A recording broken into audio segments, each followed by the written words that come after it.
I'm a nobody from nowhere that ain't never done nothing. That's what I am.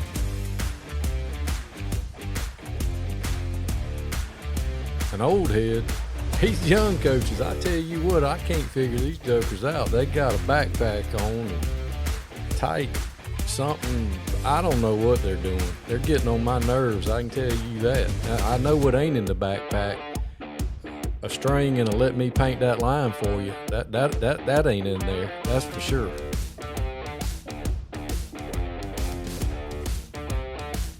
I had a kid the other day. He said, "Hey, Coach, didn't Christopher Columbus write the Pledge of Allegiance?" I said, "He sure did. He also played quarterback for the 1985 Chicago Bears." He said, "Bet." That happened. Sun Coaches, Season 6, where coaches come and tell their stories. Some of them are funny. Some of them is going to help you in your coaching journey. Not everybody has a funny story, but everybody has a story. Hope you enjoy Sun Coaches, brought to you by Titan Sensor.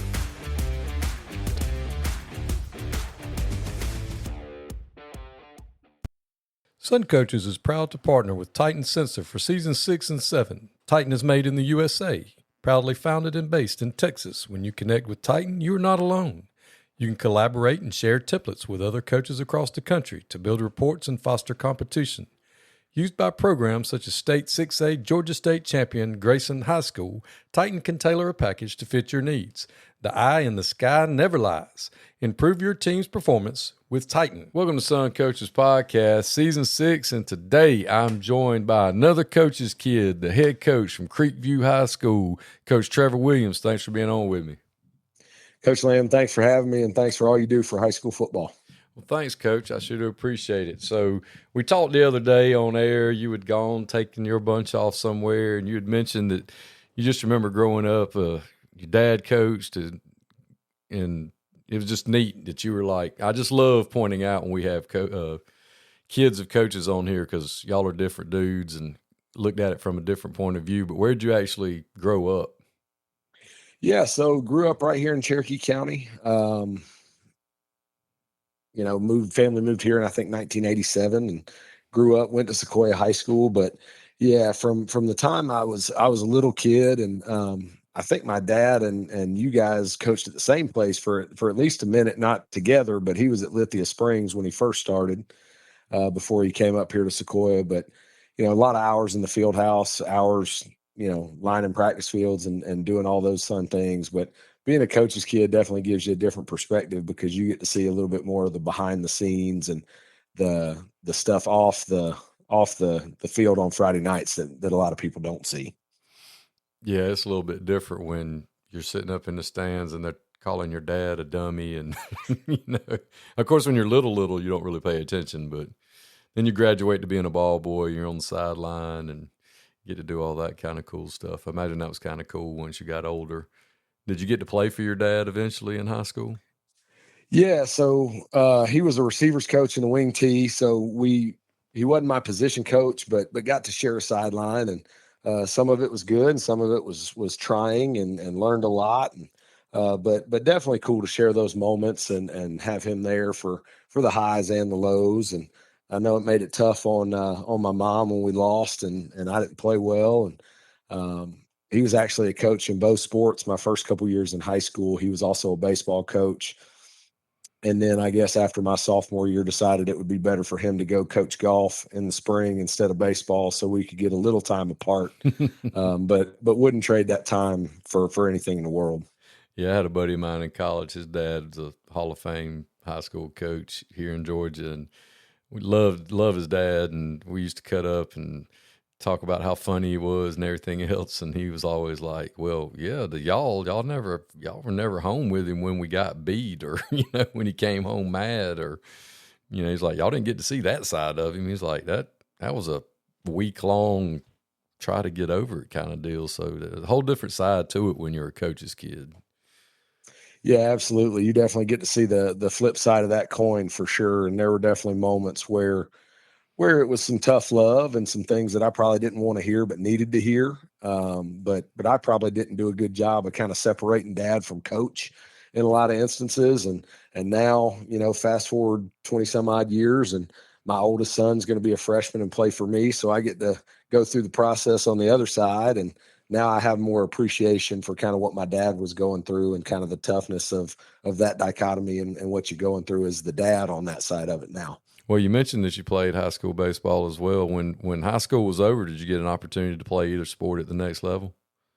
Well, I'd always joke with people. I participated on the football team at Tusculum College up in Greenville, Tennessee, which is a cool little Division II school, and got to practice a whole lot more than I got to play, but learned a lot. Had a couple different offensive coordinators and got to be a part of that, and it was a great time, and really met some really good people and enjoyed my time there. And then when that was done and realized that I probably was not talented enough to play at the Division II level, came home and got a job and finished up at Kennesaw State, and then got to work.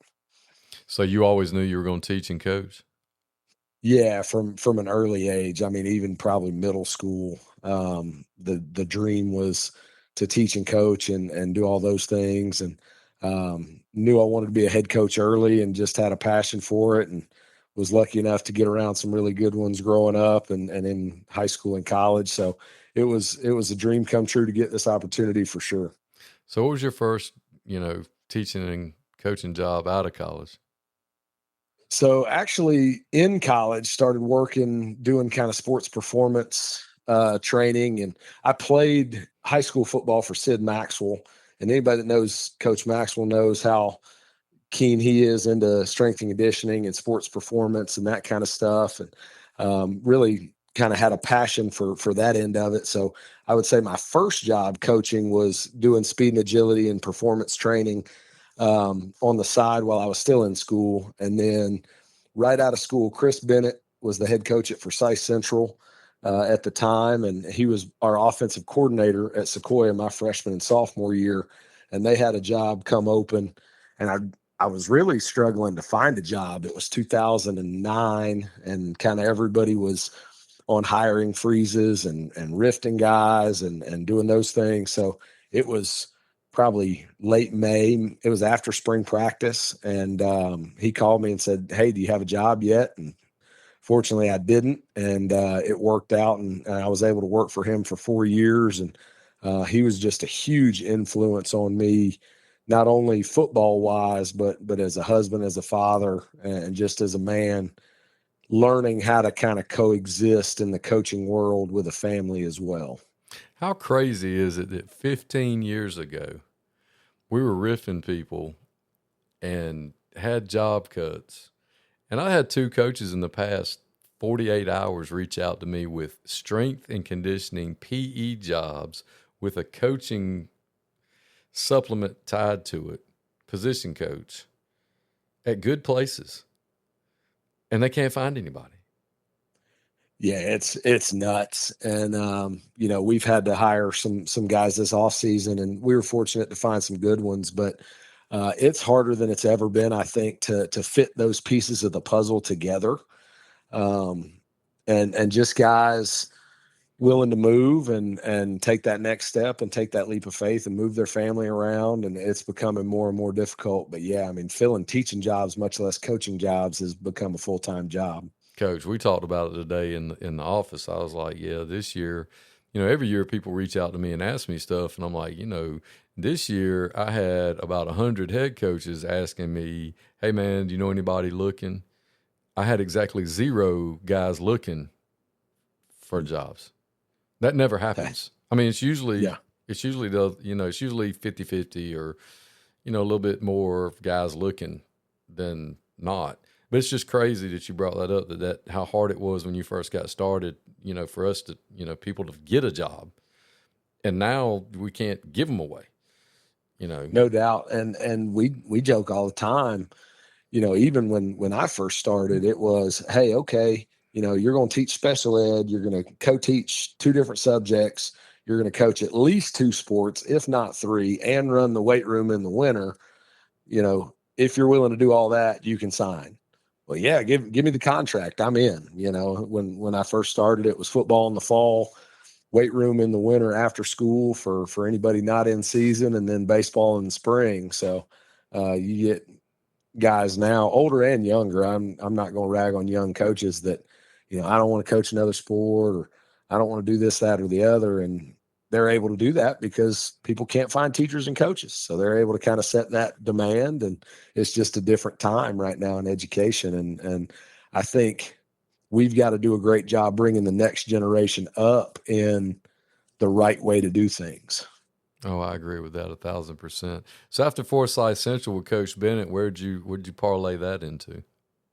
Yeah, so we kindly got asked not to coach there anymore after 4 years when we didn't win enough ball games, and that happens. But was fortunate enough to get a job at South Forsyth, and it was really, the good Lord looking out for me, and a hope and a prayer, because I had not known Jeff Arnett prior to that. Reached out to everybody I could possibly reach out to try to find a job, and was lucky enough to get on there as the running backs coach. And after my first year, they needed a defensive backs coach, and I said, hey, if you don't have anybody in mind, I'd love to flip over, change sides of the ball, and learn something new. I had been an offensive player, high school, college, offensive coach for the first 5 years of my career. Just felt like it was, if I wanted to be a head coach one day, it would be beneficial to me to flip over and learn the defensive side, and absolutely fell in love with it. Flipped over, coached DBs for 2 years, and was the defensive coordinator there for the last two. Phenomenal coaching staff that he put together. Still some of my closest friends in the profession.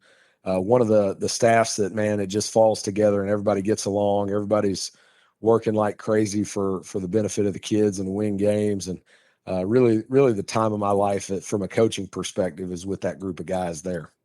Where is he now? So Coach Arnett retired, went 49%. Then he went back. He never left South, but got back into coaching as the defensive coordinator for Troy Morris, who was the OC while I was there, who became the head coach. And then that staff turned over this past year, and he is now fully retired. Okay.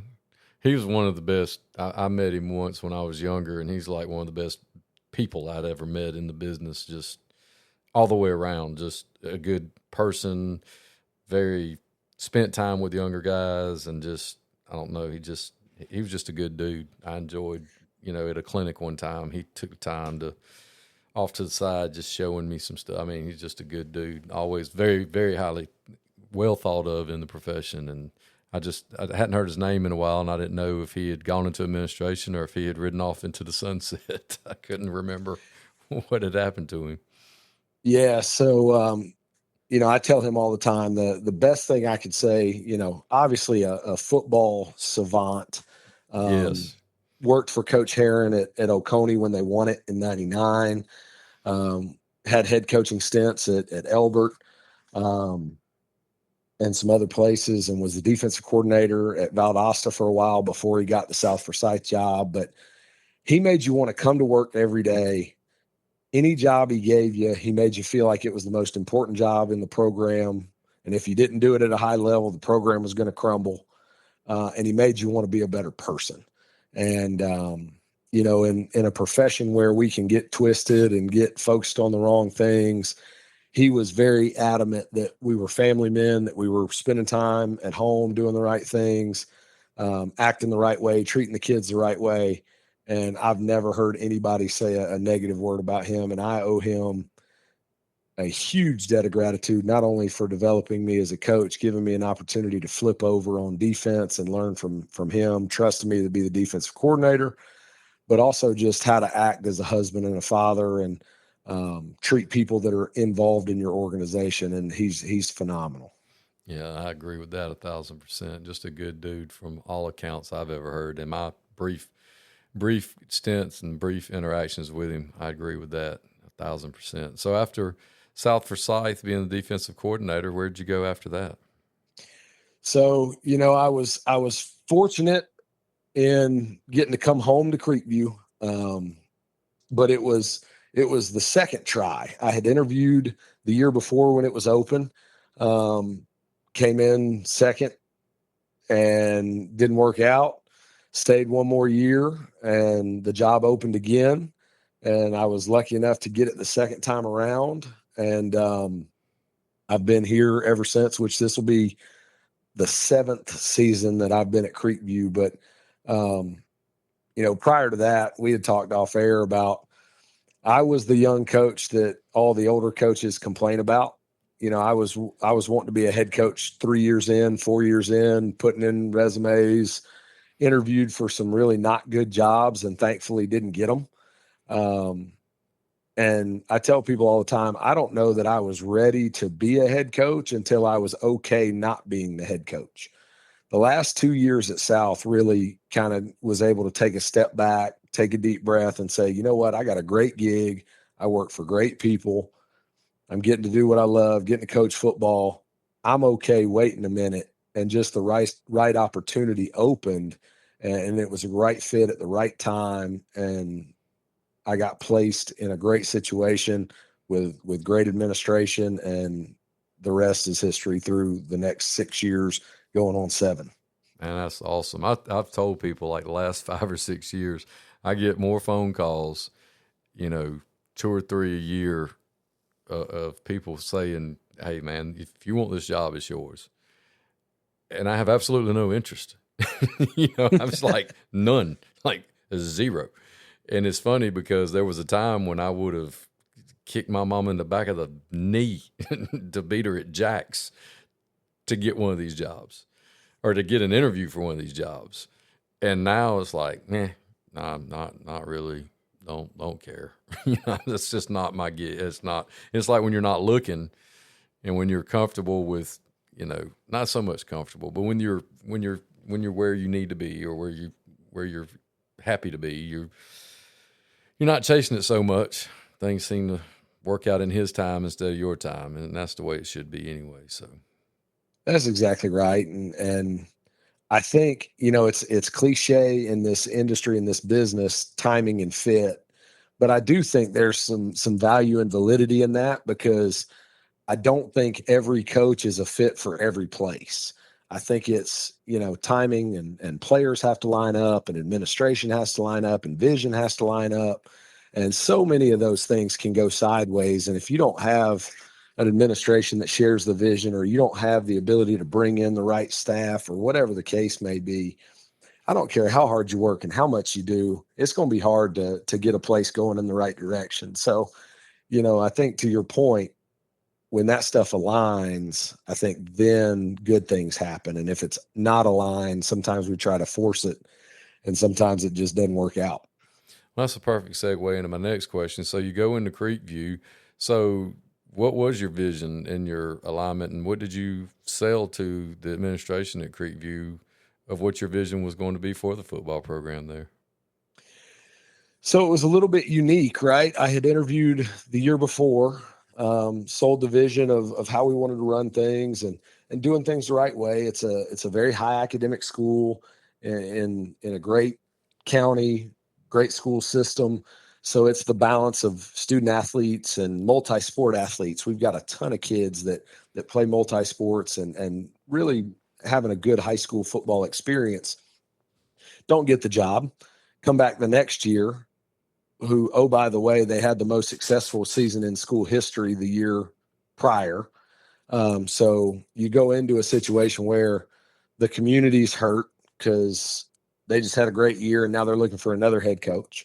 So now it's, hey, there's a balance of here's my vision, but also here's what worked.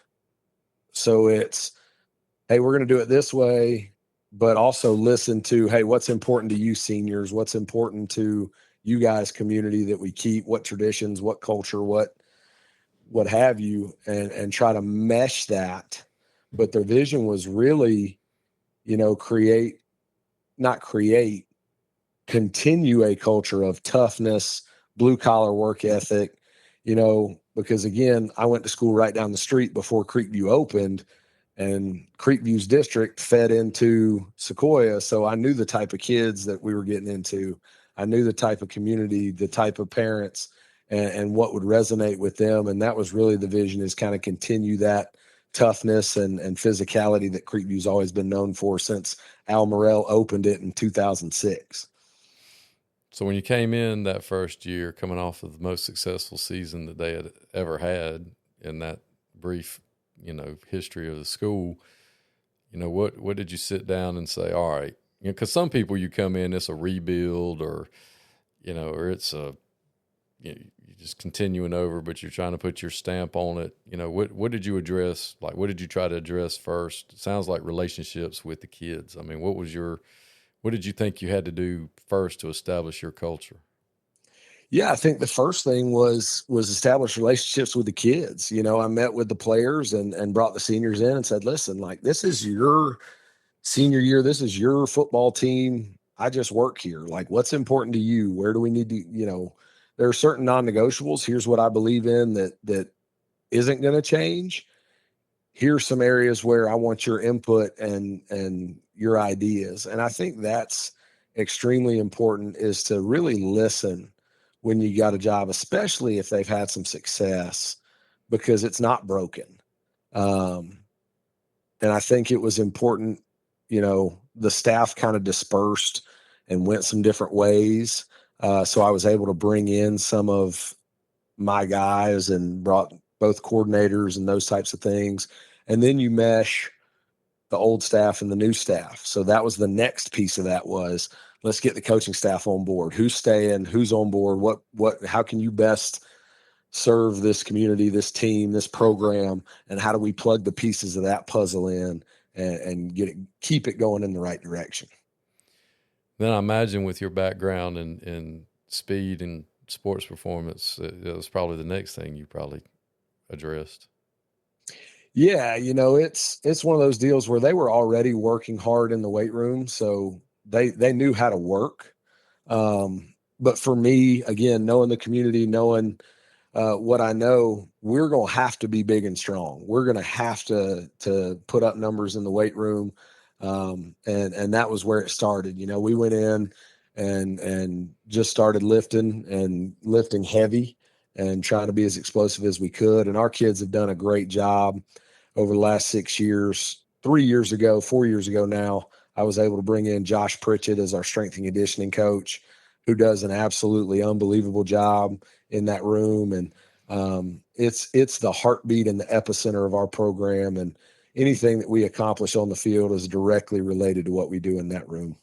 Well, that's what I was going to say. It was your first head coaching job, and you come in, and now you're going into year 7. What are some things that have changed? Because you have to adapt, you have to change and grow, and as you go, especially after your first one, you kind of learn and trial by fire, and things that you're like, all right, that worked really good. That not so much. Yeah, it's like when we're running plays, you're like, well, we can mark that one off and not run that again. Yeah, scratch that. Yeah, scratch that. What are some things that over the years you've kind of learned from and changed and developed, or other, because most of us aren't smart enough, or at least I'm definitely not, to come up with original ideas. We steal from other people and like, hey man, that looks cool, let's try that you've tried in your program. Yeah, I think as a young head coach, you take all the influences of the people that you've been around, right? Sid Maxwell is my high school head coach. Frankie DeBusk is my college head coach. Chris Bennett at Forsyth Central. Jeff Arnett at South Forsyth. And you kind of mesh those ideas with your own ideas and say, okay, here's the program. Here's what we're going to do. Here's the direction. And just constantly learning and taking feedback and realizing that, again, every school, every community, every situation is different. And a small example would be how we handle fall break. Our county does a week-long fall break in September. We've been fortunate not to have a game on fall break since I've been here. But at South, we practiced Monday, Tuesday, Thursday. We gave them Wednesday and Friday off. And so we brought that calendar with us. And one of the parents my first year said, "Coach, can you move practice to Wednesday so we could, have a little more time on vacation or at the beach or whatever?" And I said, "Well, the calendar's been out since April, so we can't change practice. This is what we're going to do, whatever the case may be." But then after the season, you reflect of going, "Well, why did we extend it another day? Why is it going to help us win? Or is it just what we had done in the past?" And if it's just what we had done in the past, let's change it. So now we go Monday, Tuesday, Wednesday, and at Wednesday after practice, 85% of our kids take off and go on vacation for 3 or 4 days, and we see them back the next Monday. So it's one of those things where anything you do, you kind of got to ask, did it help us? Was it effective? And then is there a better way? And not be afraid to back up and try something different. All right. Now, this next question is not a gotcha or anything like that, but the last few guys I've talked to, they had taken their first head coaching job, or not their first head coaching job, maybe their second head coaching job, and either the year of or the second year of their tenure, COVID hit. Well, COVID kind of hits in the middle of your tenure, and I'm not saying that made it easier, but since you had already kind of established what you were doing, do you think that might have helped you at all with things that were going on there, or was it still just it didn't matter? It was a mess no matter what. Well, I was thankful it was year two. Got here in 19, COVID hits in 20. So I was thankful they had a year under their belt of knowing what the expectation was, knowing what the standard was. We had a lot of kids returning, which helped. But that was such a mess, and bringing guys in 10 at a time. And even as the head coach, I could work with one group of 10, but I had to observe from outside the glass windows in the weight room with every other group of 10 because I couldn't cross contaminate them. But yeah, I was definitely, I felt for the guys that got that job. They get the job in March, and then the world shuts down in 2020, and that would have been exceptionally difficult. So how do you do spring? Have you changed that over the years, or have you kept it the same way every year? So we've done spring practice every year. My first 5 years, I guess it was, we went out and found a spring scrimmage, and played another opponent and did it that way. And some good, some bad. But the last 2 years, we haven't found the right matchup or whatever it was. And last year we were able to do an inter-squad scrimmage, but raise money for childhood cancer awareness. This year we were able to do an inter-squad scrimmage and raise money for the local food pantry. And that's just been so cool to see our kids understand the impact they have on our community and the good they can do through the game of football. That's been probably the most rewarding part. But so far we've kept it generally the same. We've tweaked how we go about it. The first couple of years it was full pads day one and getting after it. The last couple of years it's been more of a college model where day one's in helmets, day two's in shells, and then we kind of ramp it up a little bit after that. So there have been tweaks along the way, but by and large the same. But the impact the last 2 years have had not only on me and my family, but our community has been pretty special to see. Yeah, that's pretty awesome to do something to teach the kids, giving back. We talk to them so much about, especially this day and time with their social media presence and with them more, moving towards if they have a future in college football where they're going to be paid players and, have an NIL presence and things like that, where you're asking people to invest in them. Well, we're doing the same thing at the high school level where we're asking people to invest in them. I don't think it's too much to ask them to give a little something back, and them doing community service projects and things like that. I think that's outstanding. It's part of our the onus on us to teach them, part of being a man and part of, being a good citizen. And again, what you referred to back earlier in the conversation about providing a good experience, something they can look back on, when they're old men, that, things that they gave back and and things that they were able to contribute to. And maybe when they get older, that's something that it'll help them as men and husbands and members of their community of wanting to participate in those types of activities. I think that's outstanding. So how about summer? How do you deal with, some people they still do the old Monday through Thursday, and some people have gone to the Tuesday, Wednesday, Thursday model. How has summer changed over the past 7 years for you, or have you kept that the same? So I don't ever think there's a perfect formula. I think there's good and bad. I probably should have learned more through COVID that we could probably do more with less. I think, some coaches went through COVID and went, maybe we don't have to do 7 padded camps, 47 7-on-7s and everything else, and we'll be okay.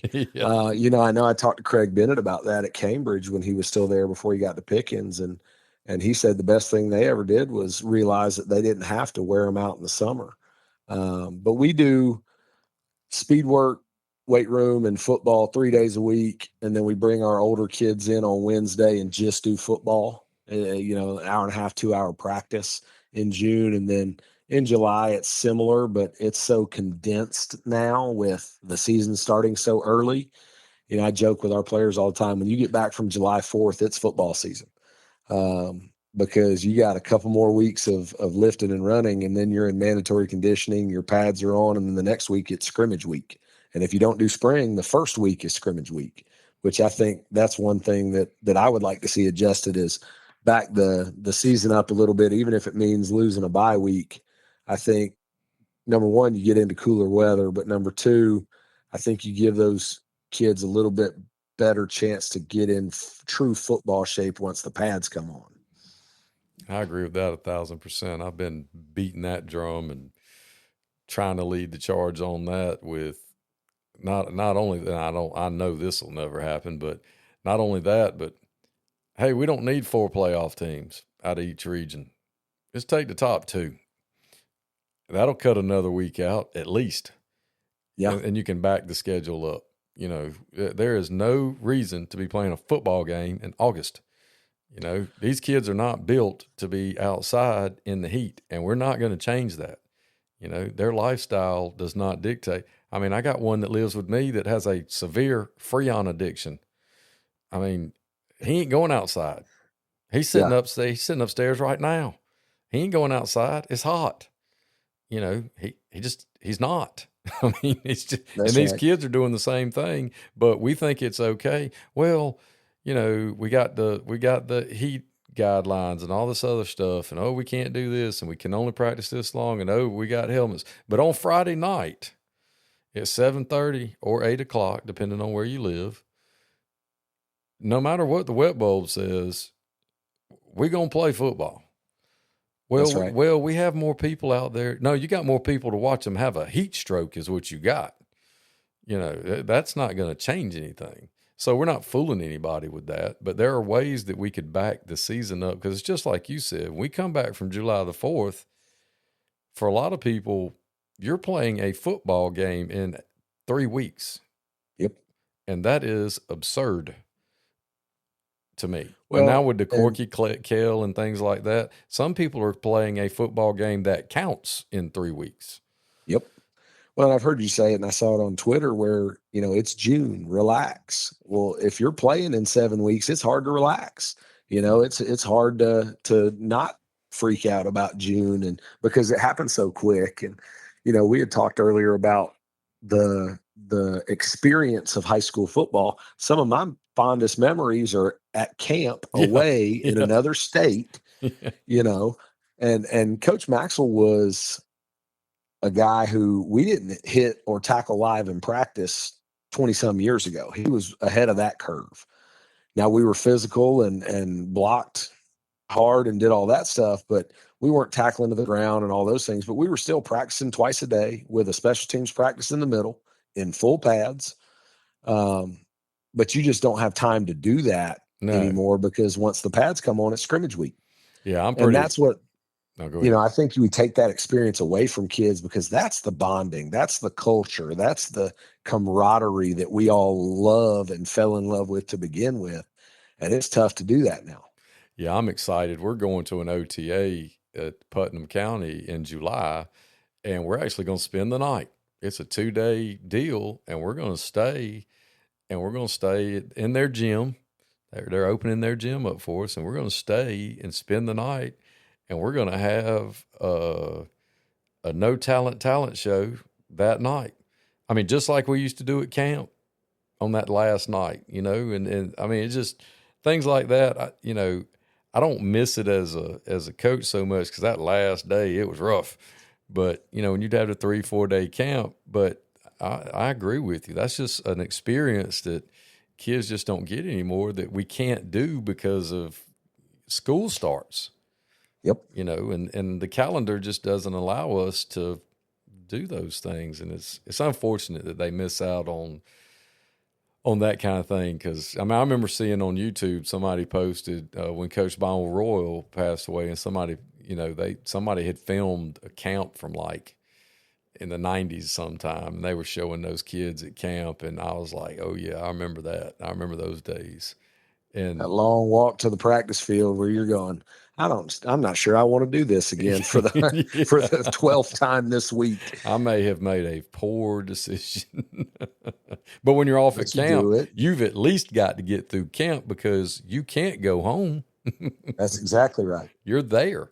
And then once you get back, I've survived. Yeah. I'm not going anywhere now. I made it through that. Yeah, you've got too much invested in it. It doesn't make sense to walk away from it then. So yeah, that's definitely something different. But I was just curious on how you did your summers, because I've heard guys doing the 3-day model in June, because we're still doing the 4-day thing, and our head coach has talked about next year possibly going to the 3-day thing. And I was just curious because, the main thing when I talk about it being June relax is, I just see too many guys when we go to these 7-on-7s and other things where people are just like, they're staying up there for 6 hours a day and 8 hours a day in June and working and all this other stuff. And I'm sitting there thinking, why?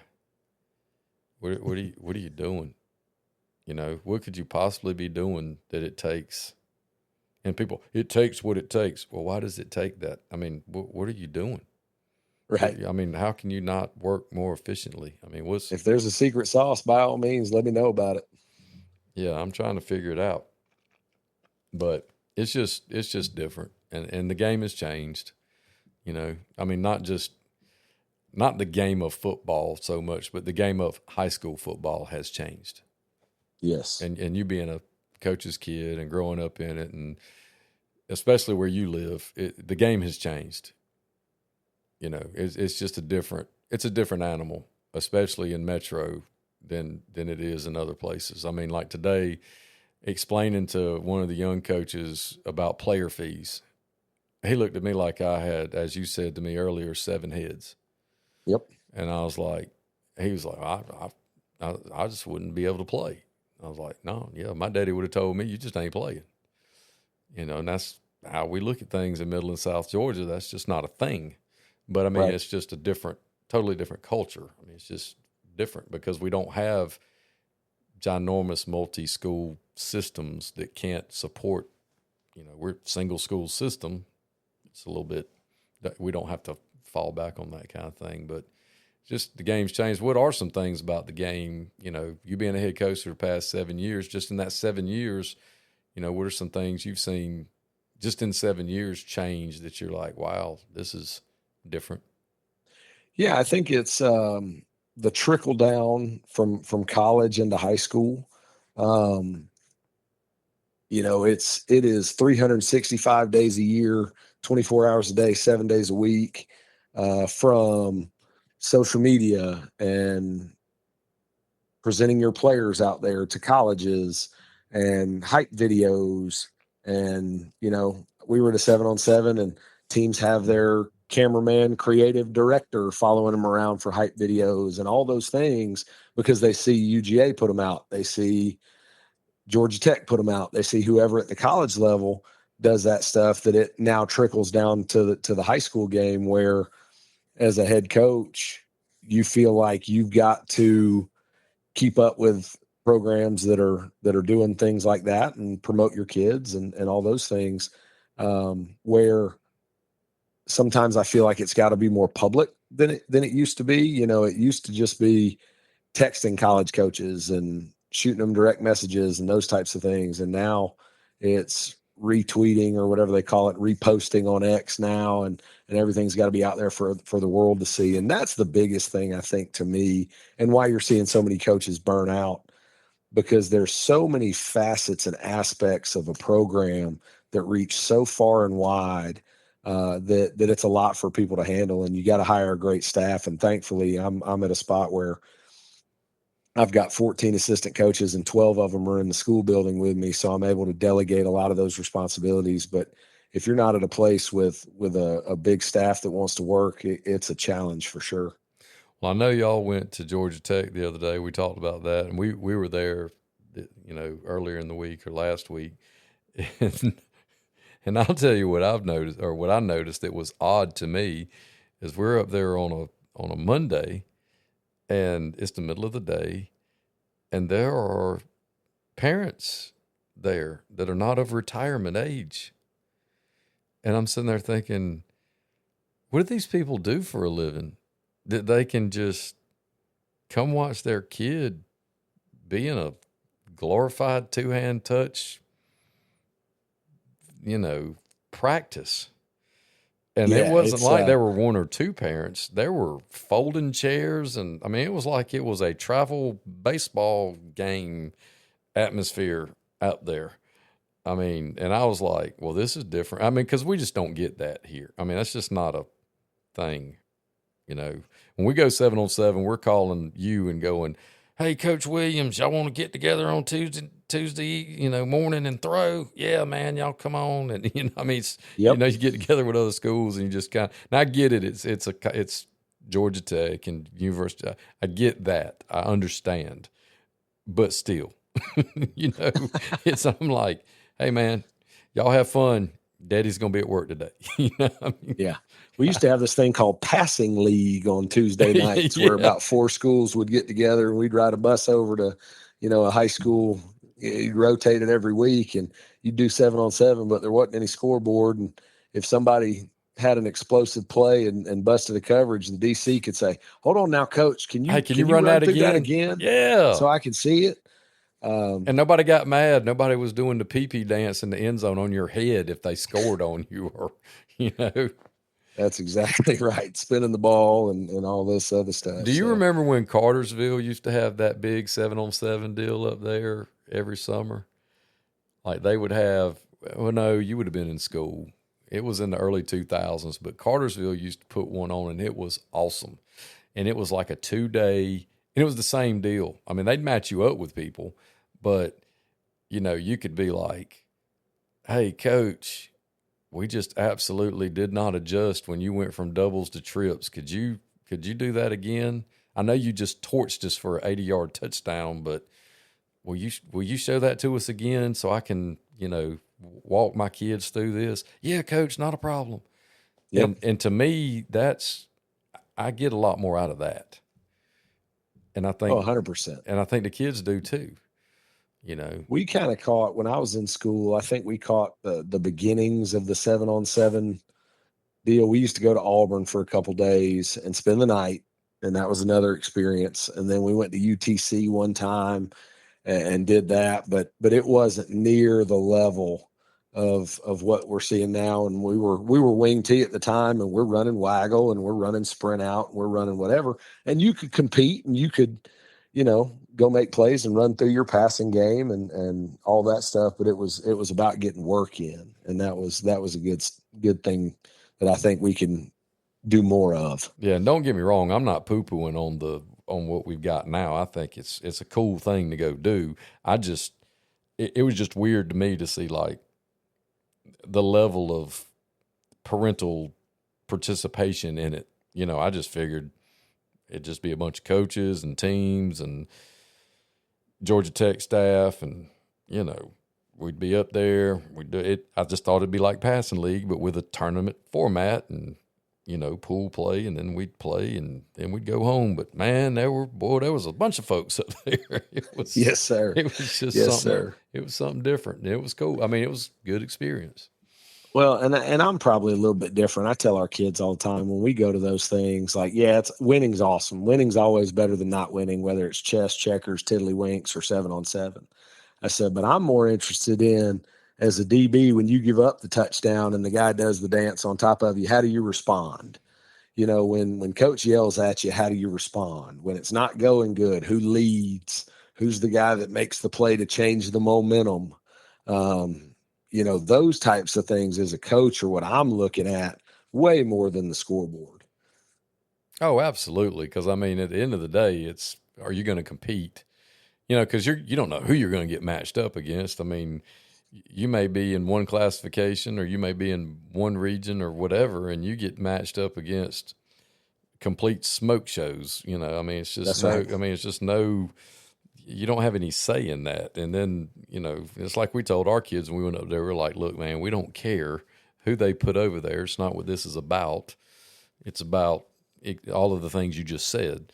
And it was a great experience for our kids, and I enjoyed it. And I guess I generally don't go because I'm with the big kids, and I just happened to be up there because we had a O-line guy to go up there to get a workout in, and that was cool too. But it's just fun. It's just fun to see the evolving, how much the game's evolved and what it's changed into, because, it just wasn't a thing earlier in the middle of my career. It just wasn't. 7-on-7 just wasn't that big of it was passing league, like you said. I mean, it was, yes, that's just what it was. But let's talk about something different to finish off with right here that I'm interested to know. You said your son's going to be a freshman. And yes, sir. Your dad was not your position coach. Are you going to be his position coach? I'm going to do everything I can not to be his position coach. I am not currently. And I've got a great staff full of capable guys that he is in great hands. And I'm going to try my best to be coach on the field and dad once we get in the truck and at home, and hopefully find that balance where, it's a good experience. Because I've picked the brains of coaches, anybody I talk to that has coached their kid. I've picked their brains, what went good, what didn't go good. And just to try to find that balance of making it a great experience where we look back in 4 years and he appreciates the experience and I'm able to enjoy the experience, I think is going to be a big deal. Oh, absolutely, because we say all the time that when they're out there, there are kids. And now you're going to get the absolute honor and the greatest experience I've heard ever of getting to have your own son out there. And you definitely want to make that the best experience ever for both of you. And, man, that's going to be awesome. I can't wait for you to get to experience the next 4 years of that. I know you're looking forward to that. And I'm looking forward to seeing what them Creekview, your Grizzlies, right? Yes, sir. Them Creekview Grizzlies. I almost said Bears, and I'm like, no, they're the Grizzlies, because that's a very unique nickname. But them if Grizzlies, you come up and visit, man, we got a 9-foot stuffed grizzly bear right by the front office in a case. Really, Walk like in a real the front door, and there's a real life stuffed 9-foot grizzly bear right there in the front. It's awesome. You got to start telling people like you killed him, like you, like you actually hunted him, and like the coaches went on a coaching retreat and y'all bagged him and brought him back. There you go. You can tell the kids that no, y'all's kids are relatively intelligent humans. They are very smart. They're way smarter than we are. I can tell you that. They won't bite on that one. Some of mine would probably believe it. That would be awesome. That's fantastic. Well, Coach, I sure appreciate you coming on and sharing your story with us. And if there's anything ever that I can do for you, just let me know. Thanks so much for having me. I enjoyed it. Thanks, Coach.